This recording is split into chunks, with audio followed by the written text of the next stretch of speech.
Conrad Black, a name that once echoed through the halls of international media power. Canadian-born tycoon turned British peer, Lord Black of Cross Harbour wasn't just any mogul. He built one of the largest newspaper empires on the planet. At the height of his reign in the 1990s, he controlled the Daily Telegraph, the Spectator, National Post, and dozens of other titles across North America, the UK, Israel, and Australia.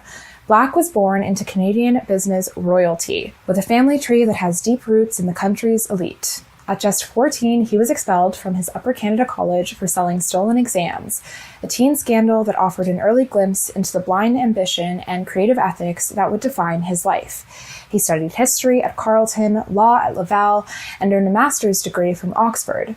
But make no mistake, he wasn't in it for the diplomas.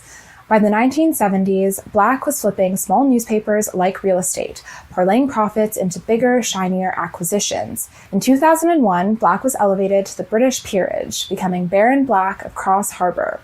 Canada tried to block it, citing rules against foreign titles, so he simply renounced his Canadian citizenship, a flex that said more about his priorities than any editorial ever could. Under Black, Hollinger wasn't just a media company. It doubled as a luxury lifestyle fund. Shareholders unknowingly financed everything from private jets to a $60,000 birthday bash for his wife, complete with her favorite chocolates flown in from Paris. All very on brand, all allegedly tax deductible. But the party didn't last. In 2007, Black was convicted in the US on fraud and obstruction charges.